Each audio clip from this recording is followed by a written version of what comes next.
All right, new chapter here, chapter 24, the Age of Imperialism. We finished up the Industrial Revolution. We are on to imperialism. So I'm going to go ahead and break that down with a definition on the first slide, but you got to write this down. Fresh page, top of the page, a big old chapter 24, the Age of Imperialism. All right, let's go.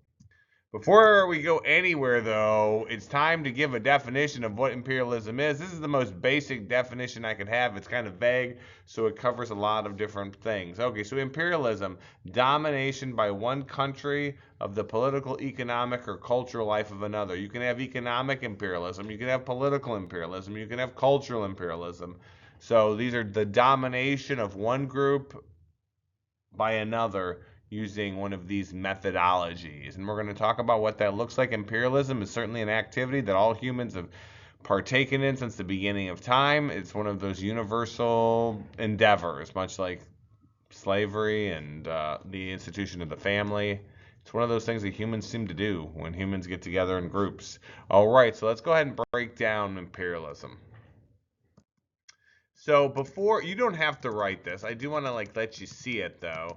I think it helps put sets the table for this. So the Industrial Revolution is directly responsible for the age of imperialism. Like I said, imperialism has always happened since humans have been around, but it goes into hyperdrive, which is why they call it the age of. So here's the thing, when in the Industrial Revolution happens, what happens with Europeans? They need more raw materials. So for example, if I'm trying to make a product, I might need wood, I might need coal, I might need iron. And the thing is, the Europeans use all the resources in their territories, but then when they use up all of that, they need more. Or even if they're not using all of it, they're exploiting as much of it in their territory as they can. They need to get more, right? So then they start going to other areas and they start to expand outwards. So as they grab these resources from other territories, to do that, they set up colonies. They set up areas in which they're under their control. Well, as they set up these colonies, the people that live in the colonies in the area, so if they a big target, let's be honest, is Africa because it's so close to Europe. As they set up colonies in different places, the people there will also want to buy products that the Europeans are making. So not only are they taking the resources from these areas, but they're also creating markets because those people want to buy stuff too. So as there's more markets, more people buying stuff, now they need even more resources. And as they need more resources to make more things, they're going to have to create more markets. And as they create more markets, they're going to need even more resources. And this starts to go around faster and faster and faster. We call this a feedback loop. And it explodes. And now industrialization starts spreading out all over the place. And these colonies start to go not just in Europe, but they start to go into Asia and across the world because people want these goods that are being produced. Okay, now there are four motives for imperialism. The first three are easy, or at least they're kind of they make sense. They're obvious in some regard. The fourth one I'm gonna have to explain. Okay, so the first one is economic, and so what we mean by economic is you need people to sell to, and you need to get their resources, right? So economic is you're trying to get resources, and then you need markets to sell goods to. The thing is, if you're only selling to your own people, then that limits the amount of wealth that you can generate. So that's why it just spreads. So economic is wealth. The second one I put political, and then with political I put military because they're kind of the same thing. Political just means control, it means power, it means access to resources, and much of that is military based. And this really looks at a lot of this is glory. And there's a self defense mechanism too, because here's the thing the more powerful you get, the more access to resources you get, the larger your military becomes. One, that creates status. No one wants to mess with you because you're powerful and scary. But it also creates a self defense mechanism. Like the fact is the more powerful you get militarily, politically, no one wants to pick a fight with you, which means it kind of keeps you safer too. So that idea of glory or self-defense. The third one is humanitarian or religious. Not every single person involved in the age of imperialism is doing things for self-interest. Many people were trying to spread the good news of Christianity across the world. Here's the thing, if you believe that you have the message that is required to get people into heaven, and in the Bible it says, go out and make disciples of all nations, the Great Commission, many people are going to give up everything they have to go to these areas which the Europeans are setting up markets and exploiting resources, and they're going to try to convert people. And a lot of that occurs, which is why there's so much Christianity and Catholicism in places like Africa, Vietnam, Indochina, China, and China itself. But we'll get to that later. So the fourth reason is called social Darwinism. Social Darwinism doesn't mean anything until we explain what Darwinism is. So write down social Darwinism, and then in a second we're going to move forward and I'll break down Darwinism and then social Darwinism.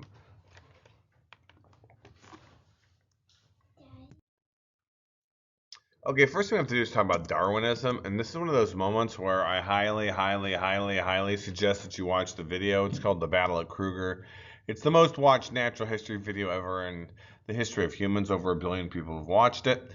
But okay, so Darwinism comes from Charles Darwin's theory of evolution, and it's from his book On Origin of Species, which I'm imagining you've at least covered somewhat in your biology classes. So Darwin has a theory, and at least part of it is definitely on its face, it makes sense.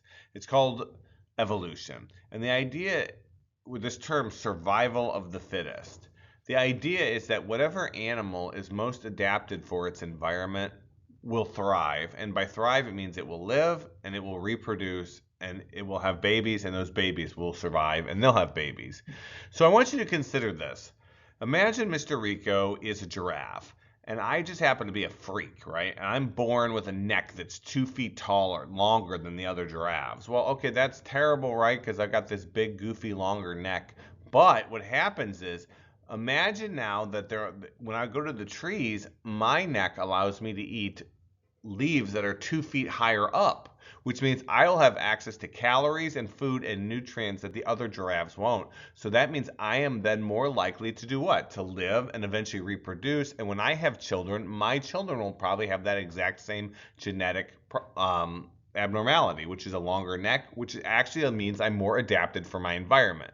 And so over time, animals will adapt to their environments. So the fastest shark will get the tuna, the strongest bear will kill the other bears and find a mate. That makes sense. Like, we get this intuitively, right? Like, if a lion just happens to have a jaw that gives off more pounds per square inch, then it's more likely to kill and crush, and it becomes more powerful. We understand that. That makes sense. We get that. That part of Darwinism, no problem. Whatever is most adapted will survive. If a fox just happens to be white and it's an Arctic environment, the prey won't see it coming and it'll get it. So that's Darwinism. By the way, watch the video. It's awesome. But so what is social Darwinism? Because that's one of the motives for imperialism.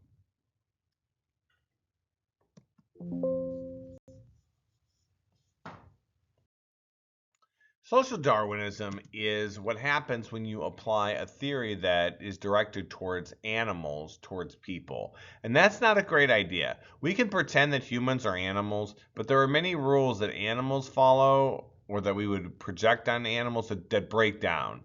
Like, we don't really care if an animal eats another animal of its same species, right? But with humans, we say, oh, that's cannibalism. Oh my gosh, it's terrible. What happens when you say that survival of fittest is such a great idea? Whoever's most fit should conquer and kill without any type of concern, and they're the most adapted. Well, you get this.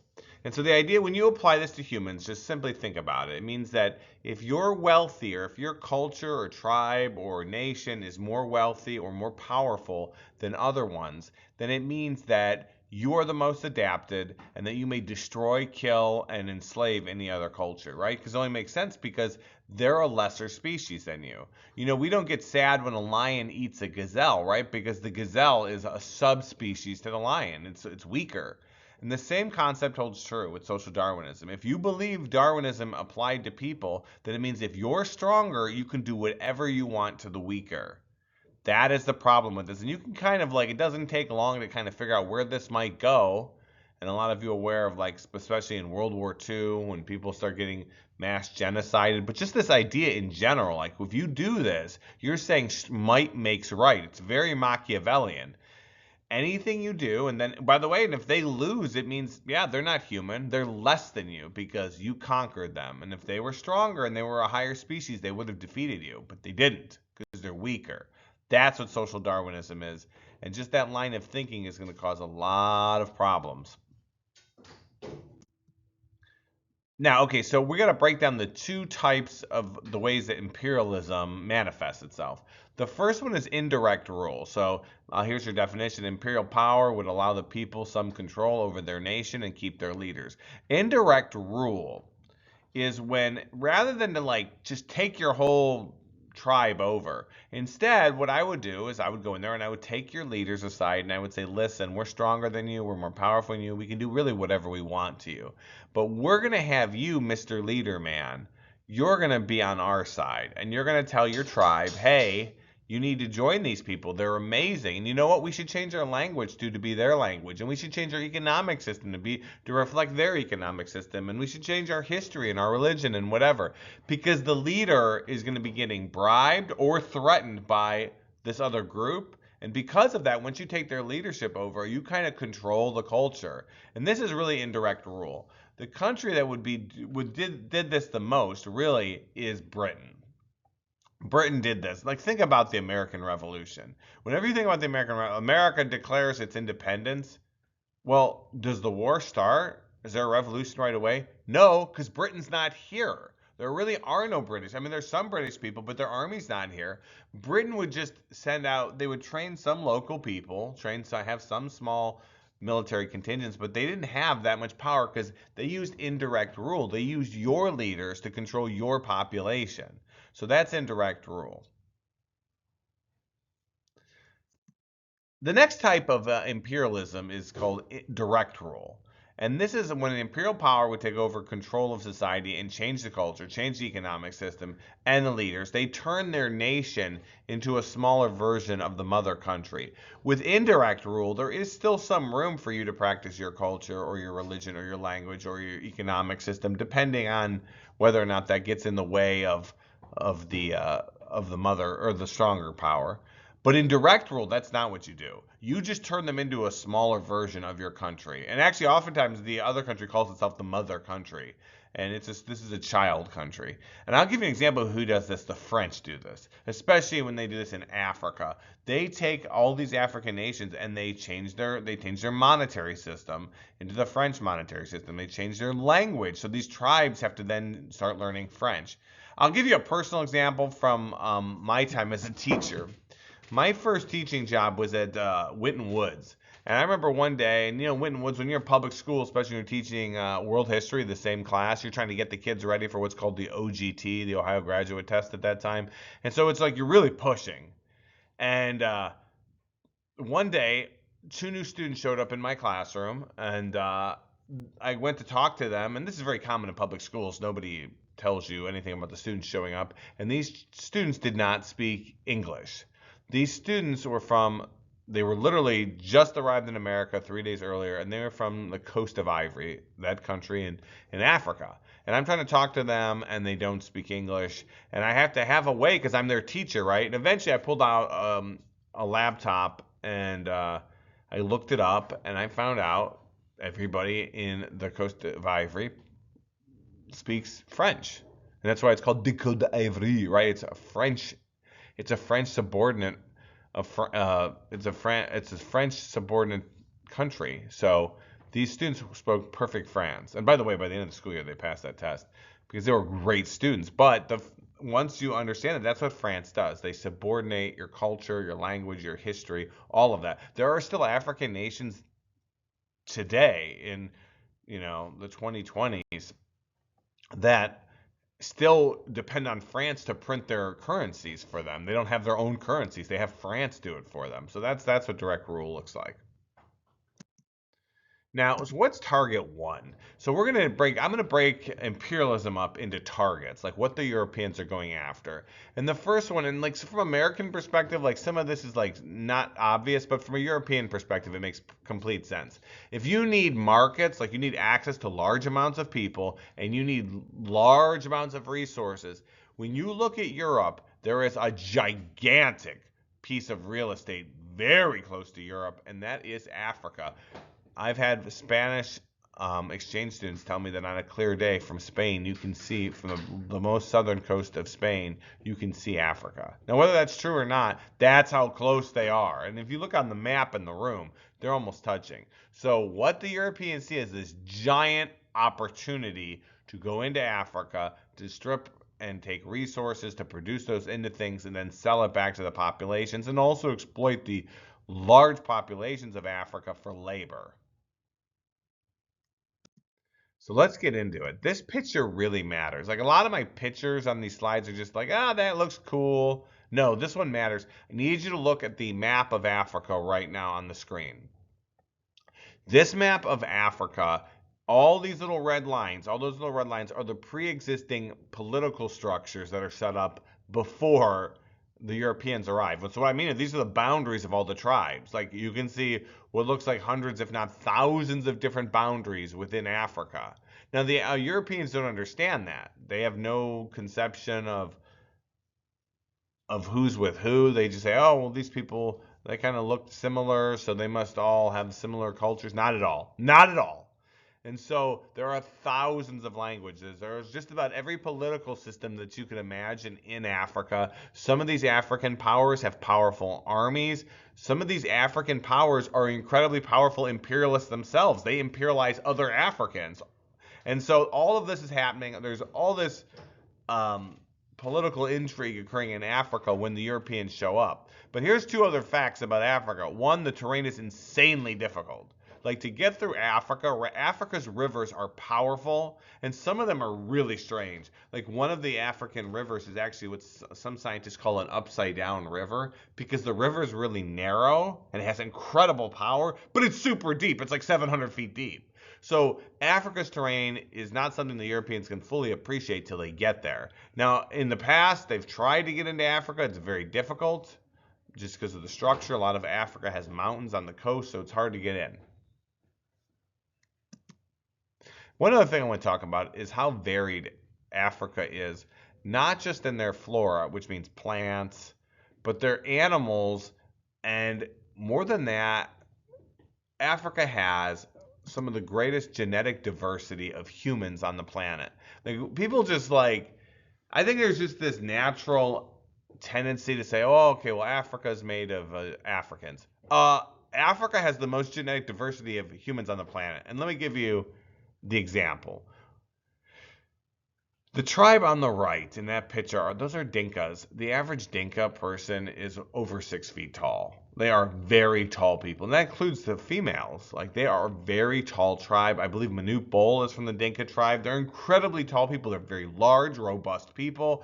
Quite a few people from the Dinka tribe are in the NBA, just to talk about like how big people from this area are. But Africa also has the smallest people on the planet, and that picture is a real picture. The second picture of that man with the helmet on there, those are called pygmies. The average pygmy is like in the 4 foot range, like 4'8" or something, 4'11". They're very small. That's a full-grown woman and a child, and she's below the armpit of that man. That's how diverse Africa is. Like people always think, oh, it's diverse and it's got wildebeests and antelopes and this and that. The people of Africa are incredibly diverse, not just and political structures and languages and all of those things. So let's talk about this. All right. So the Europeans are going to go into Africa because they want to get to those resources. But they don't want to fight each other because that would just slow them down and it would cost a lot of lives because the other European powers are industrializing as well. So to avoid fighting each other, there's 14 major nations in Europe, and they hold a meeting called the Berlin Conference. And you've guessed it, the Berlin Conference occurs in Berlin, which is why any conference where it's called the Paris Conference, the Congress of Vienna, they're telling you the name of the city that it's in. There's been a ton of Parises. Okay, so in 1884, all these nations get together, and they're going to divide up Africa, and each of these European powers are going to get territories based on the relative power of that European country. Larger countries, more powerful ones, get larger territories. The only thing about this conference is the irony and the insanity of this conference. While they're deciding who gets Africa, there are no African nations invited. There's not a single tribe, not a single person, nobody represents Africa. So all of this is decided, and the Africans have no idea what's coming. So the Europeans, because this is after industrialization, have a couple advantages, and actually have a whole bunch. But the two I'm going to focus on come from their technological superiority that they've recently acquired. The first one is the Maxim gun. The Maxim gun is the world's first automatic machine gun. And so what in the past, there were repeating rifles and you had like Gatling guns that spin the cylinder of the barrels but what makes a machine gun so powerful is the fact that it uses its own energy to so you pull a trigger, and when you pull a trigger, that power that comes from the explosion of the bullet is recoil. And what machine guns do is they use that energy they push the bolt back, and there's a spring, and then it just shoots another bullet up. So it's just using the energy of the bullets discharging to feed another one up. And at this time in history, how fast can these things shoot?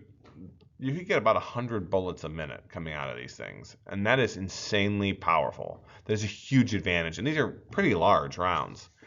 The other one is the steam engine. And the reason why the steam engine is absolutely necessary is because the rivers in Africa are so strong that if you're trying to navigate through like rowing power, like manpower, or wind power in which the wind shifts, you will never get up these rivers. And it's the steam engine that allows the Europeans for the first time ever to go deep into Africa, because all you have to do is feed that thing coal, right? Just keep dumping coal into the engine and it will keep going. And it'll go. And the other part about it is their steam engines can be incredibly powerful.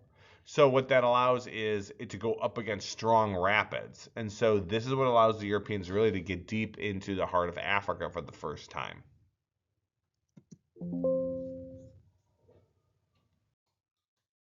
Okay, so other people are going into Africa too, and this goes back to missionaries. The missionaries were people who would go into Africa or anywhere in the world, and we still have missionaries going all over the world today. What they found is you really can't minister someone spiritually unless you take care of their physical needs. So oftentimes the missionaries would go into places, they would build libraries, they would dig wells. That's something they still do today in Africa. Many Catholic charities still put wells up so people have access to water, so you don't have to like walk 3 miles to the river, which you'll probably get eaten by a crocodile when you go there, or that is actually a serious concern, or killed by a hippo. And so the missionaries would tend to people's physical needs, and then as they would do that, people would be then more likely to listen to their spreading of the good news. So the missionaries viewed the African people almost as like childlike. So that'd be we call that paternalism, when you treat people that are adults as children. But you can actually see this is an actual picture. Some of the missionaries died pretty brutal deaths because obviously the good news wasn't wanted, and they were viewed as hostile. They would actually treat them as similarly to the way they would view the European powers that were going in and trying to change their cultures. Now, when we get to Africa, specifically, I want to start with South Africa, because you're going to get different results in different places in Africa. And so in South Africa, you've got this crazy battle between 3 different groups. And in South Africa, you have the Africans, which makes sense. And specifically, the group that is politically powerful in South Africa are called the Zulus.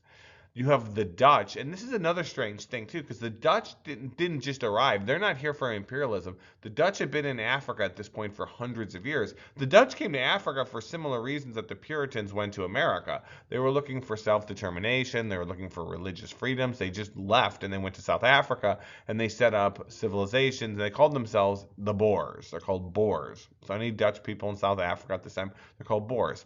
Now, the British, the world's largest, most powerful, technologically advanced civilization, is also in South Africa. So you're going to have a 3-way battle over these groups of who's eventually going to win. Let's start with the Zulus. The Zulus are no pushover. They are imperialists, but they're African imperialists, and they are taking over other tribes in Africa. As the Zulus conquer your tribe, then your men have to join their tribe and the Zulu numbers grow. The Zulus were very fast moving, like they were incredibly mobile, they knew the terrain, they were brave, and they were powerful warriors. And they were used to winning because they've gotten very large because as they conquer, they get their numbers increase and increase and increase. The Zulus though slam into the British. So the Zulus are going to be fighting, and the Zulus are using relatively what I would say is Stone Age technology. They use shields with leather over them. They have spears and clubs, and they're going to be fighting the most technologically advanced civilization on the planet that has Maxim guns and rifles. And at first, the Zulus are winning, and which is spectacular and just crazy to imagine that you could actually beat a country that was post-industrialized. You could beat them with Stone Age weapons, and the reason why they're able to do that is they know the terrain. They're very mobile. They're very tactical, and they pick off regiments that aren't that are broken away from the larger groups. The Zulus at one point kill thousands of British in a battle, and the British have to change tactics. The British are used to winning, and they're not used to this type of warfare. So as they start to change tactics, they use different things like overlapping fields of fire. They start to limit, they start to group themselves into small defensible areas so they're not getting hit from all sides, and that helps the British eventually conquer the Zulus. They actually do defeat the Zulus, and the final battle is called the Battle of Ulindi. It's where the Zulu nation falls to the British, and from that point now, the British have now imperialized the Zulus. They will now work for the British.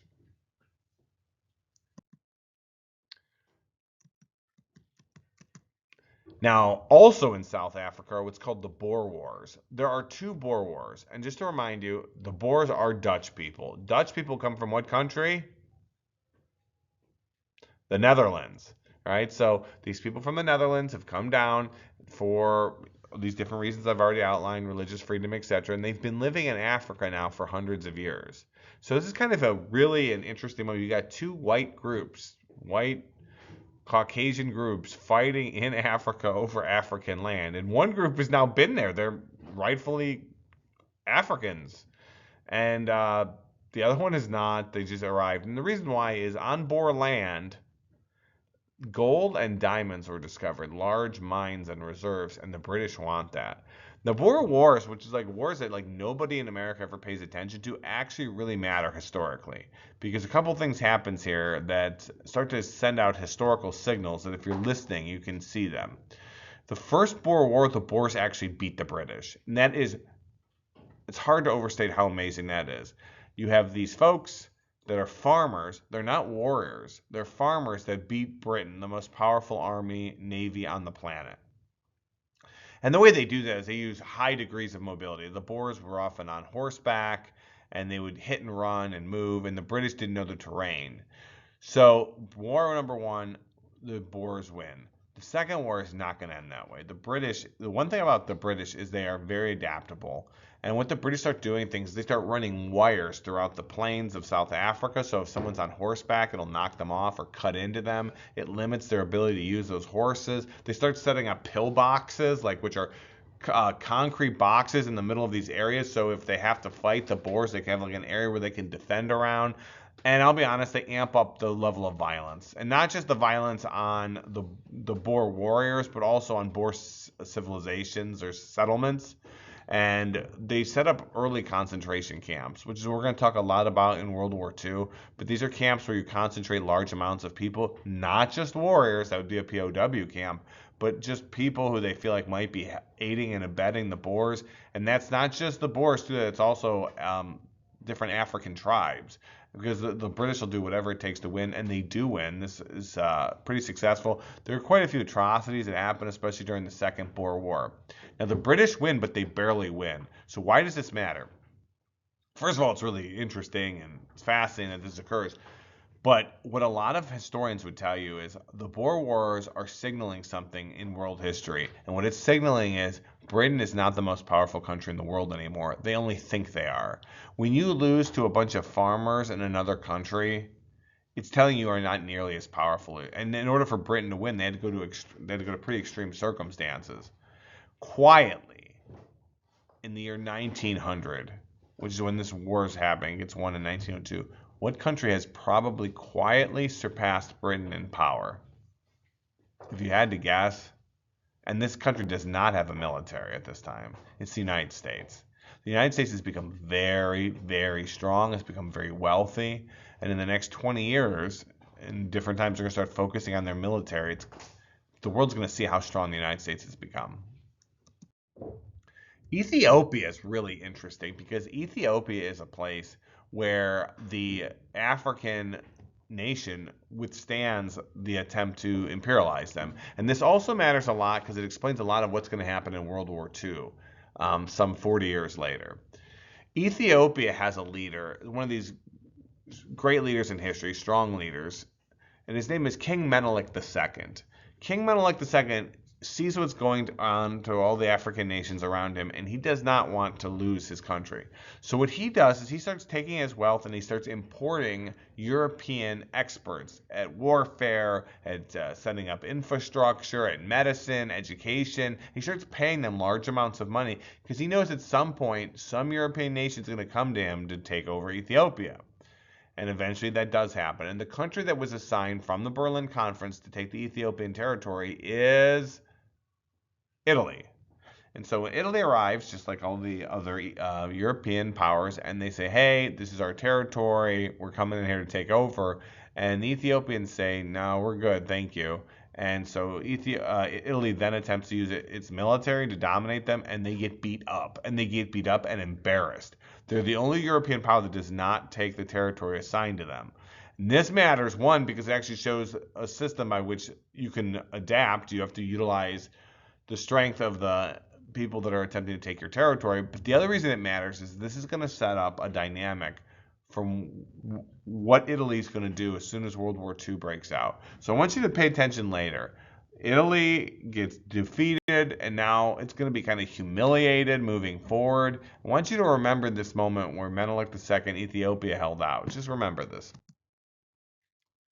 Some imperialism can be absolutely brutal to an extent that's almost hard to imagine. And so in the Congo region, which is in the center of Africa, Belgium is given control of that area. And Belgium, there's two major resources in the Congo as Belgium sees it. The two are rubber, and rubber comes from trees. And the way you get rubber is you cut the tree, and it bleeds this fluid, which you can be processed into rubber. But the problem is you don't want to cut through the branch. If you do that, you'll kill the tree. But if you don't cut it deeply enough, it won't bleed the rubber fluid. So it's a very time-intensive process in which you have to like cut the tree, then hang the little bucket, and then it'll bleed into it.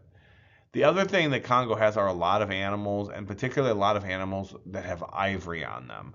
And that matters at this point in history because they don't have things like plastics or things that are sturdy things that can be molded into things. So ivory was a premium. So their leader, King Leopold II of Belgium, goes in there, and the way that he approaches imperialism is horrific, even by the standards of Europeans at that time. And millions of people in the Congo are killed. And I want to show some pictures of this just to give you an idea of the scale of the destruction that's done. So the bad things that occur in the Congo are even counterintuitive to the goals of Belgium. This is why this is a level of just brutality that's not only unnecessary, it's just ruthless. So here's what the idea was, that every person that was enslaved in the Congo would be told they had to get so much rubber a day, and if they didn't, they would cut the people's hands off. And as you can see in that picture right there, that young man who looks like he's like 8 years old, his hand is missing. And I don't want you to think that that's the only one, so you can look at all of these pictures.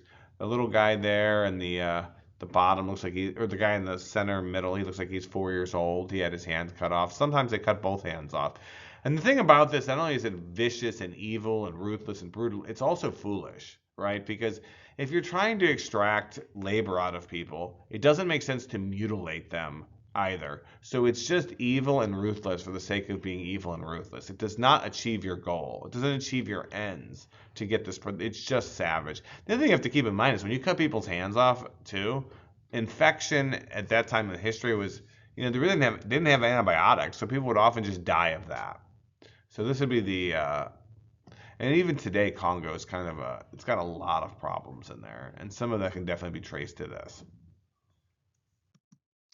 Okay, so we're gonna finish up in Africa now. Before we do that, I do want to show you like kind of a version of what I would say is like economic imperialism. If you look at that picture of Africa, to get from London to Asia, which is ostensibly India, you have to go all the way around Africa. That's over 12,000 miles travel. That is months of time. And I'll also tell you the bottom part, the Horn of Africa, is very dangerous with the weather. It's unpredictable. You have things like pirates. It is a long journey just to go to Asia. So the idea that if someone could cut a canal in northern Egypt becomes a thing, and this eventually becomes the Suez Canal. And the group inside of Egypt, this company that builds the canal, and the canal takes insane amount of resources. It takes hundreds of thousands of people digging this thing out with hand tools, and tens of thousands of people die trying to build the canal. But what happens is now anybody who wants to go from Europe to Asia, they go through the canal. And this works great for this company and for Egypt because anybody going through the canal has to pay a toll. So you're going to get rich rolling that canal because you're going to have thousands of ships going through there. It's awesome. What Britain does is it actually buys the company that built the canal. And by doing that, they buy all the shares up. And now they control the canal, even though it was built in Egypt by a native company to that country.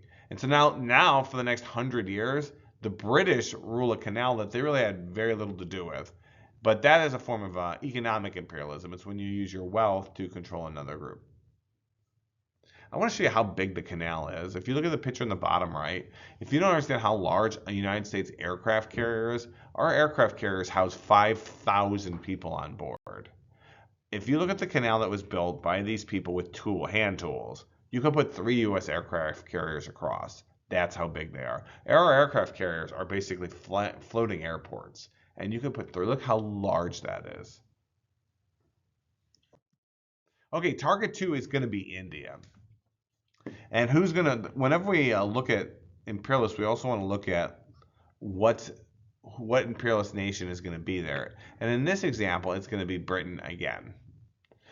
India has a lot of resources, but it also it's a difficult area to control because India prides itself on having a lot of different powerful warrior tribes, these Mughal tribes with these different princes, and it has a huge population. So by trying to you can't just try to take them over because their population is much larger than Britain's.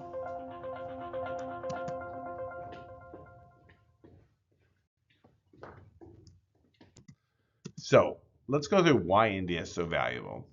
India has a ton of resources, and just to name some, they have tea, which the British love, but also so do the Chinese.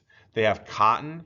Cotton can only be grown in certain places. Yes, cotton can be grown in the South in the United States, but it can only be grown in subtropical climates, which India can do.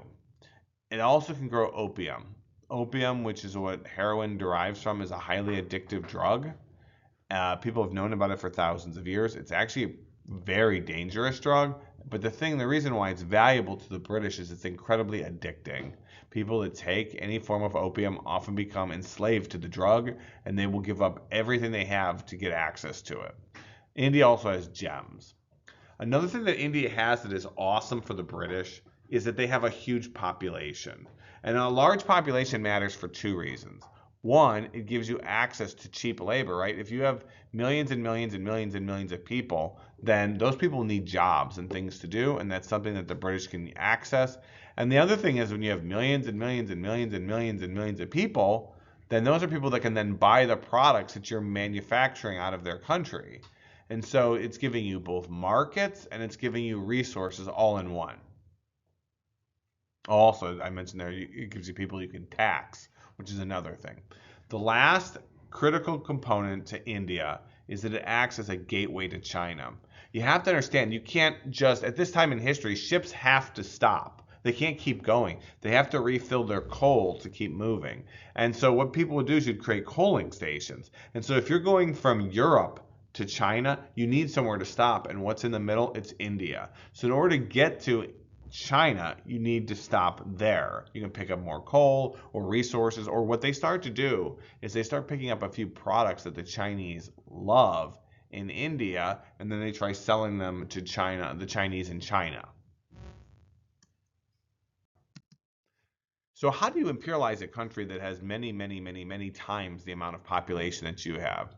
India is an incredibly diverse society, and even today, India is very diverse. They have a lot of different religions, a lot of different tribes, they have a lot of different people living in India.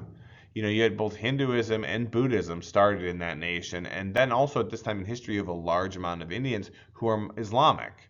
And so what Britain does is it creates disunity between the groups. It'll like go to one prince, give them bribes, encourage them to fight other princes, and during all that disunity, the British can sneak in there and start grabbing control of India. Another thing the British do is because they use indirect rule, they start training Indian soldiers to work for the British, and they wear the red coat outfit that you've probably seen in American history. Now, these soldiers have a very specific name and they have a very specific function. I'll get to that in just a second. Okay, so we're going to talk about what's called the Sepoy Mutiny. The Sepoy Mutiny may be my favorite part of this whole unit. The Sepoy Mutiny is super interesting. So first you have to find out what's a sepoy. A sepoy is a person of Indian descent. They could be Muslim, they could be Hindu. They're from India, but they work for Britain because they've been trained as soldiers by the British. And so why is that? Well, because India has a massive population and Britain is all over the world, and it doesn't have enough English soldiers to go and control these places. So what England would do when they go to different places and they start to set up colonies is they would train locals to work for them. And so these people in Britain were called sepoys. They were trained soldiers and they worked for the British, but they're Indians. And what happens to understand this event, you have to understand the way rifles or muskets work at that time. A musket is a rifle, and the way it would work is you would put gunpowder down the barrel, then you would drop a ball, and then you would have a ramrod, and you'd pack it, and then you would light it and fire it. The thing is, that takes so long to do that process, to use these weapons, is that eventually the British invented something they were called cartridges. And all the cartridges, I want you to imagine this, but it's made of paper. It's a paper sleeve, and on the bottom, you'd have a ball up here, a musket ball, and you'd have gunpowder here. And what the person would do is they would bite off the tip of the cartridge, they would pour the gunpowder and then the ball down, and they would push it down. And this way they don't have to measure the gunpowder in battle. They could just like pull it off, dump it, push it down, and fire. That's how it worked. And it was much quicker, so I would have a whole bandolero of cartridges. I'm ready to go. I'm not trying to measure gunpowder in the middle of a fight. The problem is that if you have paper sleeves and it rains, the gunpowder gets wet, it's useless. So in order for these soldiers to be effective, they would dip these sleeves into fat.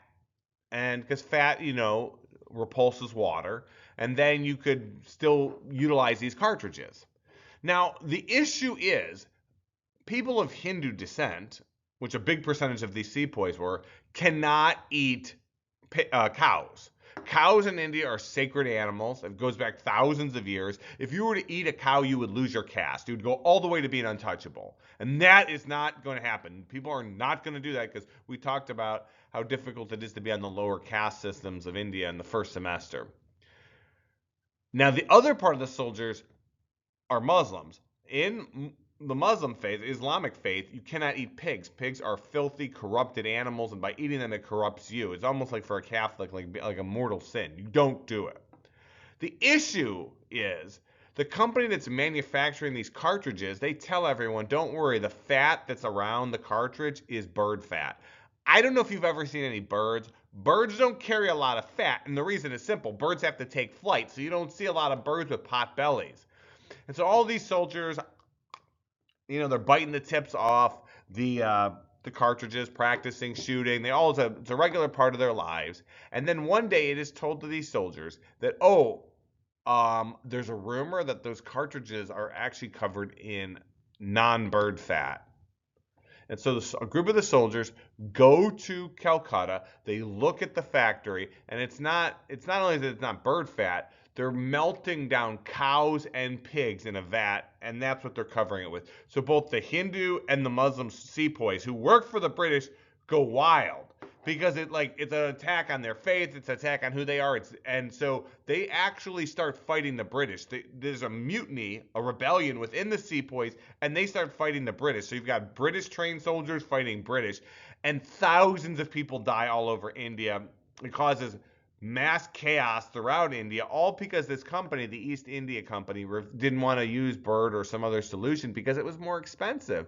And they don't want to use it expensive. They want to make money. They want to save money. And it causes a lot of deaths. Now, eventually, the British do get control and do defeat the leaders of the Sepoy Mutiny, but it creates a huge headache for them. The results of the Sepoy Mutiny or rebellion matter quite a bit. So let's take a look at these. I put East India Company is removed from India. This is the largest company on the planet, and they've been booted out of out of India by the British, and this is a British company. Like, that's how big of a deal it is. Like, the East India Company is the same company that you're dealing with in the Boston Harbor, where the Americans are dumping tea. They cause problems regularly, but the fact that they're thrown out of India tells you how angry the British are. The British at this point, moving forward, are now going to impose their culture onto India because they have to make a decision now, right? And they're either going to get stricter or tighter, or stricter or looser with how they're controlling India. They're going to become more strict, and they're going to make certain practices like sati illegal. Now, so what are the consequences moving forward, like worldwide? Well, India, as they've lost even more, greater control or autonomy of their culture, forms this thing called the National Congress. And this really matters because the whole purpose of the National Congress is for India to eventually only be run by Indians again.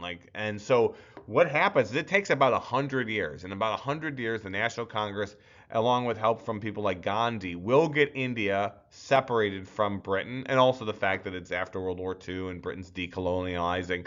But this will take about 100 years, but eventually the National Congress will be successful. But it takes a long time. You got to remember, in history, we always want everything immediately. Like, oh, I want this election to happen, or I want this to happen, or that to happen. History takes a long time. And then the last thing, and this is another one that has worldwide implications, there's so much tension between the Hindus and the Muslims in India that you get a lot of infighting between the groups. And eventually the Muslims are actually going to form a separate country called Pakistan, which borders on India today. Now, you should know that there's so much tension between Pakistan and India. A lot of experts, like social scientists and historians, say that that is actually the most likely place on the planet today where there might be a nuclear exchange, because Pakistan and India now have these historical grievances against each other. And by the way, both countries have nuclear weapons. So target 3, and the last one we're going to talk about, is China, right? So now, who's going to imperialize China? It's going to be just about everybody. And about everybody imperializes China, right? So the imperialists is all of Europe, Russia, America gets in the act a little bit here, and Japan gets in the act a bit. Actually, if you look at this cartoon I picked, it's a great cartoon because it gives you a perspective of the imperialism. Like, so the old woman in the cartoon is representing Britain. The guy with the helmet, the picker knuckle, that's the Britain. The guy with the beard is Russia. The woman wearing red, white, and blue is not America. That's France. While America is a part of this, we really don't. This is more European and Asian imperialism on China. Then you've got this guy going like this. He is China, and he's watching his country be chopped up. And the guy going like this is Japan. Japan and China are ancient rivals. So let's get to it. The Opium Wars are super interesting. So here's the deal. Britain wants nothing more than to get at all the precious metal that China's been storing up now for hundreds and hundreds of years. The issue for the British is the Chinese really don't want anything the British have. Chinese people drink tea, but they actually create their own tea. The British often would send their basically their ceramics around the world, but China already has porcelain. They don't really care about that. Britain makes a lot of clothing, but China already has access to clothing and silk. So there's nothing that the Chinese people want, so they don't really have any reason to trade with them. But Britain desperately wants their precious metals. So what Britain does find is that the people in China have a taste for something that is fairly ubiquitous, and it's created in India, and it's called opium. Opium is what heroin is derived from. It's a highly addictive depressant drug that slows down your central nervous system and gives you feelings of euphoria, but it's insanely addicting. It's so much so that it's illegal in China, but the British find out the Chinese obviously might want it, and they start smuggling some of it in, and you start getting these opium dens where people would go, they would give a little bit of money at the front door, then they'd be given a pipe, and they would just smoke their brains away. They would just stay there, and so China starts to really restrict trade coming in from the British. And the British decide to make a decision to actually go to war with China to force them, if they win, to start taking opium. And they do. And part of the issue here is with China's reluctance to stay up with the world. You know, China had closed its borders after the treasure fleet, burned the treasure fleet, kind of went away from the world. And during that time, the rest of the world had advanced, and the British make very little work of the Chinese Navy. They wipe it out, and then they're going to force the Chinese to take drugs. You should consider that there are modern day corollaries to this. Like the United States is losing, 100,000 people a year to drugs that are being smuggled in over the border. We lost 100 some thousand Americans, I think I think it was 112,000 Americans died of fentanyl. And the precursor drugs come from China. So a lot of people actually say we're in an opium war right now. Britain forces China to open their markets, to take the drugs, and then China becomes so addicted to opium, so addicted, that this number is just unbelievable. There's one historian who puts them about the number of Chinese people in the country at that time is about 400 million. One historian says up to 25% of all Chinese people were addicted. That's 100 million addicts in one country. And it's absolutely devastating. Think of all the fathers and the uncles and all the people who died from using the drug. You lose all that knowledge and the human capital. Obviously, there's a tragedy. But literally, this is a war put in place just so a country will start buying and selling and using drugs. Now, another part, and this is the other thing that really devastates China, and Westerners rarely talk about, it's called the Taiping Rebellion. The Taiping Rebellion starts when this Chinese man believes that he's either Jesus Christ or the brother of Christ. So he's an elevated, enlightened individual, and he's a son of God, and he tries to overthrow the government. In Chinese history, rebellions and revolutions are not uncommon. There'll be times in Chinese history where there'll be like several rebellions going on at a time. America had a devastating civil war. We had this tremendously brutal civil war, and it still scars our country today, but we lost around 620,000 Americans. In the Taiping Rebellion, the Chinese lose 30 million people. Imagine what 30 million dead would look like. Imagine all the bakers and the blacksmith people, all the knowledge wiped out. How many mothers and sons and fathers are killed. This devastates China. Now, the Taiping Rebellion eventually fails. This guy who believed he was the brother of Christ does not take over the government, but the amount of destruction it does. And remember, the American Civil War, which, even 100 plus years, 150 years later, we still feel the effects of. This lasted 16 years. It killed so many people. Think about that. That's almost, if China had roughly 400 million people, that's almost 10% of the population wiped out in one civil war, one rebellion. And so the reason why this matters is this further weakens China. They lose so many people, so much knowledge, their infrastructure is so damaged that now China is incredibly vulnerable from the rest of the West and the East from coming in and imperializing them. They are weakened. That's why. And one more note, just to tell you how crazy that number 30 million is. That is about the number of all the dead in World War I. this most destructive war in history at that time. The Taiping Rebellion kills the same amount of people, except it's all in one country. Whereas in World War I, it's spread out over all these different countries, and it devastates them and destroys them, and it's all 30 million in one country. It's unbelievable. So now that China's been devastated, what's going to happen? Well, America actually does have a part in this, and I'm hoping in your American history class they talked about it.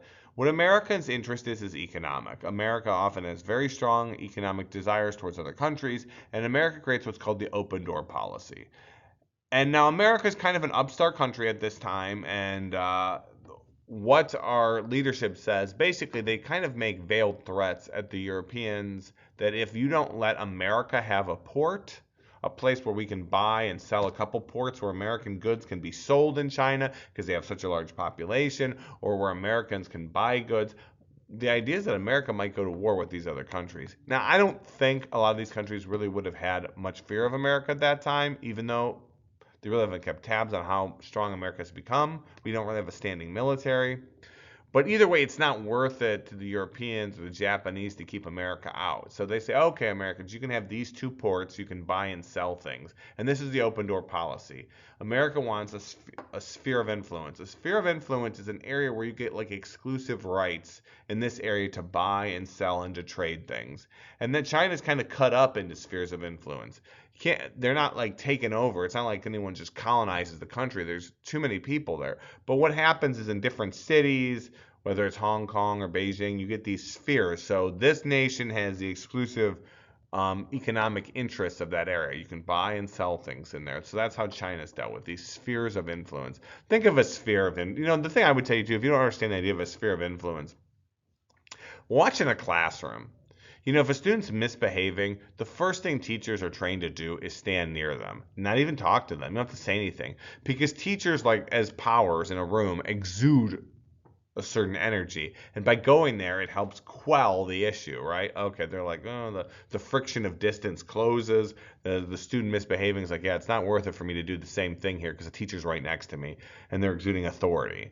And so that idea, so imagine a sphere of influence is where a country kind of like goes into an area, and just by being around that area, it gives them more control and power.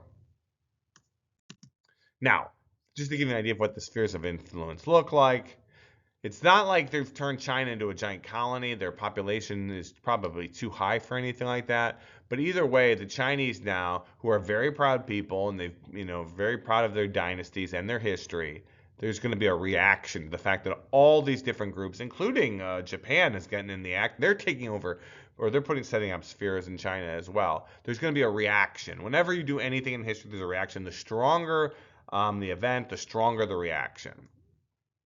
And the reaction is this. The Boxer Rebellion, I remember learning about this in like 6th grade, and it was really boring. And I honestly have to tell you, and this is not a joke, I really thought that people were smuggling boxes into China, and that's what it was about. That's not at all. The Boxer Rebellion is so interesting, and it's often like people are confused by it.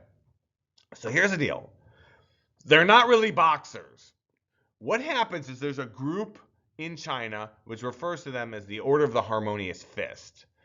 And they cannot stand the fact that the Japanese have set up in China. They can't stand the fact that the Americans and the Russians and the British and the French, all these groups are in China, and they're like, no, this is our country. We don't want you in here. And they have special antipathy. They have special hatred for Chinese people working with the foreigners. So they start referring to all these people as foreign devils. And if you're a foreign devil, you will be destroyed. Or if you work with the foreign devils and you're Chinese, they will kill you. Their plan is to rid China of all of these foreigners at once. And they take up arms and weapons and they start fighting. And the thing about the Order of the Harmonious Fist that's so interesting, and while we're not 100% sure what their fighting style looked like, it's a homegrown Chinese martial art. It's probably somehow similar to wushu. And they called the art the falling meteoroid because they would bring down a series of punches and kicks downwards to you all in one flowing motion. So imagine someone running up and just pounding someone so quickly. Well, the Westerners don't have a term for martial arts. That term doesn't exist. So what they're seeing is people run up to people in large groups and beating them to death with their hands, or sometimes with weapons, or sometimes with their weapons and hands. And they're very good. And so the Westerners start to call them boxers. But boxing looked like this, back then. They're like, well, I don't know. I don't have a word for it. What's so cool is because you're having this issue where someone's trying to describe something, but there's no word in their language for it. So they're just saying, yeah, these boxing people are rebelling. That's not what's happening. There's this internal movement, the Chinese, and they're trying to rip out these and kill all these people. And they won't even use Western weapons. They'll only use Chinese weapons. And some of the boxers believe that they get in a heightened state of consciousness. They can actually, the Western bullets won't affect them. And they do a tremendous amount of damage to the Western powers, and they kill a lot of Chinese people. Like, this merchant's working with these Christian or these Catholic nuns. Not only kill the nuns, they'd kill the merchant. And so it takes this giant mega alliance of all the powers to put down the Boxer Rebellion, which they eventually do. But it takes like all the people. And again, what's so cool is like, yeah, they're calling them boxers, but that's not what they are. They're an army of hyper-focused martial artists who are killing people with their hands. That's what the Boxer Rebellion's about, and it ultimately fails. This is one of the times I would watch the video because the video is really interesting. It kind of gives you an idea of what type of martial arts the boxers used. So we're going to go ahead and finish this unit up with these last two slides. So what are the positives and negatives of imperialism? Yeah, imperialism brings positives as well as negatives. So as the Western powers go into these countries, they improve their education systems. You had a lot of illiteracy in the West. Now literacy, because this is post the printing press, post the Enlightenment, there was a lot of value in the West on being able to read and education and having a fair legal system. And as they interact with these other cultures, they bring that with them. They improve. This one can't be overstated.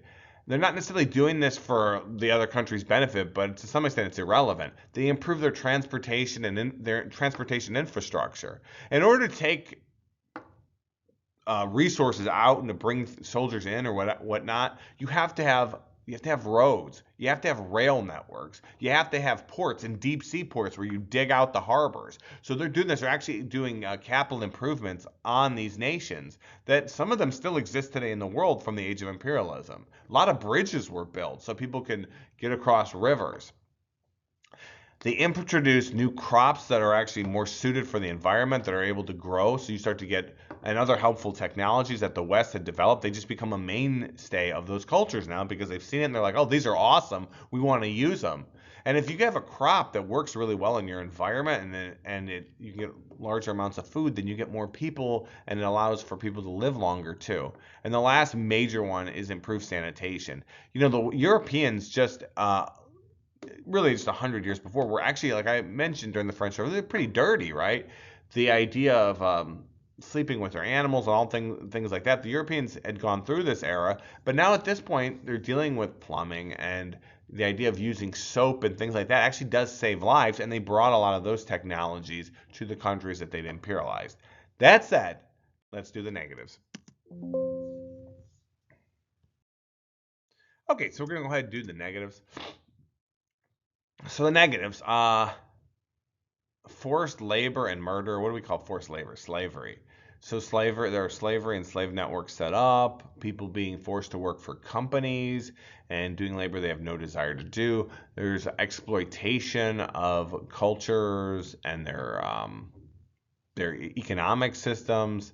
They destroy certain religions and traditions, and some languages disappear. And murder, mass murder, right? Especially in some areas, like the Congo would be an example of just absolute destruction of areas. So there it is. That's the Age of Imperialism. You've got your positives and your negatives. I hope this is going to lead us right up into one of the largest conflict in the world, which is coming up next, right? The Europeans at this point are getting very powerful. They've set up all these trading networks. They set up all these abilities to move goods and services. And now their technology has gotten better, and they've got these new weapons, and they've got these new capabilities. And now for the first time, they're going to turn them on each other, and you are going to get mass death coming up. And if you haven't figured it out, we're going to be covering World War I next. Thank you. Have a great day, guys.